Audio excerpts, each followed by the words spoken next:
क्या हिंदू धर्म कहता है कि गरुड़ पुराण के अनुसार मांस खाना पुण्य है या पाप है? क्या आप जानते हैं कि मांस खाना पुण्य है या पाप है?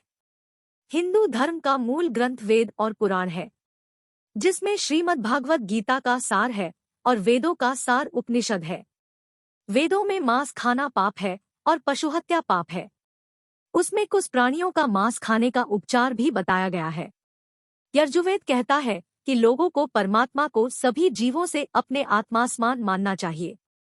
पानों को दूसरों का भला करना चाहिए। जैसे आप अपने आप का ख्याल रखते हैं, हमें भी दूसरों का ख्याल रखना चाहिए।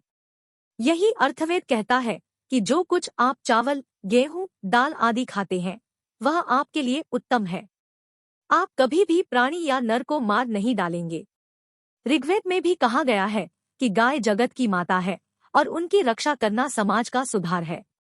मानव को सभी जीवों की रक्षा करना अपने जीवन से अधिक महत्वपूर्ण है, जैसा कि भागवत गीता में 3 चरणों में मांस खाने और नहीं खाने की वजह बताई गई है। जो मांस को सत्व, रजव और तमस कहते हैं। गीता कहती है कि अन्न ही आपके मन को बनाता है। सात्विक भोजन करने वाले व्यक्ति के विचार भी सात्विक होते हैं। भगवान श्री कृष्ण ने कहा कि मांस खाना पुण्य है। जब वे छोटे थे तो श्री कृष्ण एक दिन यमुना किनारे पर एक पाई पेड़ पर बांसुरी बजाते थे। ठीक उसी समय एक हिरन दौड़ता हुआ उसके पास आया। वह उयान के पीछे जाकर चुप हो गया। हिरन बहुत डरा हुआ था, इसलिए श्री कृष्ण ने उसके माथा पर हाथ हिलाकर पूछा, क्या बात है हिरन, तुम बहुत भयभीत होकर यहाँ आ गए। तभी एक शिकारी वहाँ आया। तब शिकारी ने कहा कि ये मेरा शिकार है और आप इसे मुझे दे देंगे। तब भगवान श्री कृष्ण ने कहा कि हर जीव पर उनका हक सबसे पहले होता है, न कि किसी दूसरे का हक। शिकारी इस बात को सुनकर बेहोश हो गया। उस शिकारी ने भगवान कृष्ण से कहा कि यह मेरा भोजन है और मैं इसे पकाकर खाऊंगा, इसलिए मुझे अपना ज्ञान मत दो। भगवान श्री कृष्ण ने फिर कहा कि किसी भी जीव को मारना बहुत बड़ा पाप है। आप पाप के भागी बनना चाहते हैं। आप नहीं जानते कि ये मांसाहार है या पुण्य है। तब शिकारी ने कहा कि वह आपकी तरह बहुत बुद्धिमान नहीं था। वह नहीं जानता था कि मांसाहार पापा है या पुण्य। मेटू, मैं सिर्फ इतना जानता हूँ कि यदि मैं ये शिकार नहीं कर पाता तो मैं ये खाना नहीं पाऊंगा। जब मैं इस हिरण को इस दुनिया से मुक्त करता हूँ तो मैं पुण्य प्राप्त करता हूँ। फिर आप मुझे इस पुण्य को प्राप्त करने से रोक रहे हैं। मैंने सुना है कि शास्त्रों में जीवा हत्या का उल्लेख है।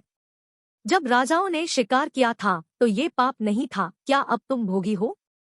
तब शिकारी ने श्री कृष्ण से पूछा कि मांसाहार पुण्य है या पाप?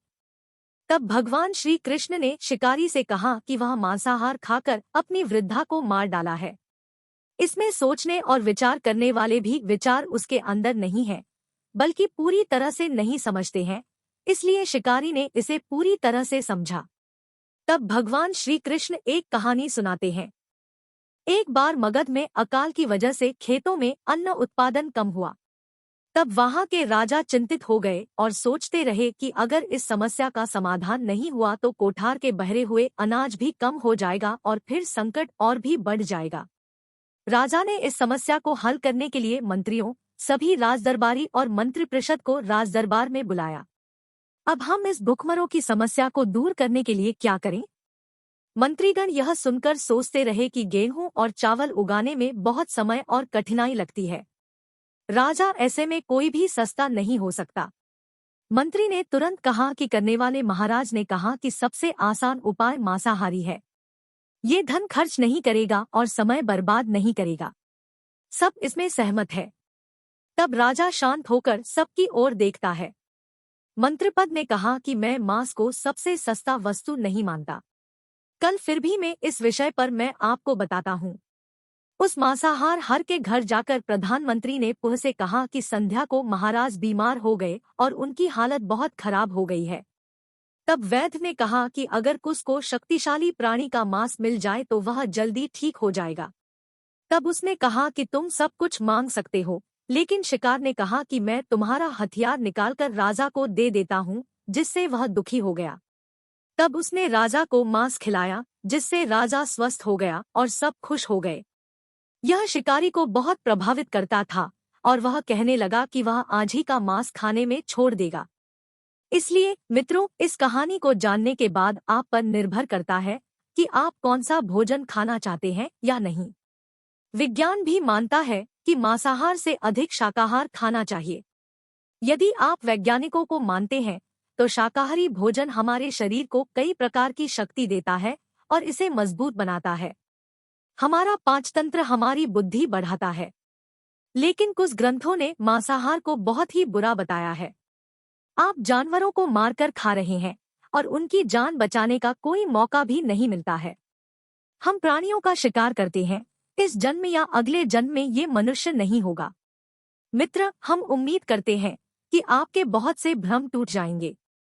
इस वीडियो में बेस्ट पार्ट कौन सा है वो जरूर कमेंट बॉक्स में लिखें ताकि उसके बारे में और वीडियो हम बना सके। ऐसे और वीडियो देखने के लिए चैनल को लाइक और सब्सक्राइब जरूर करें।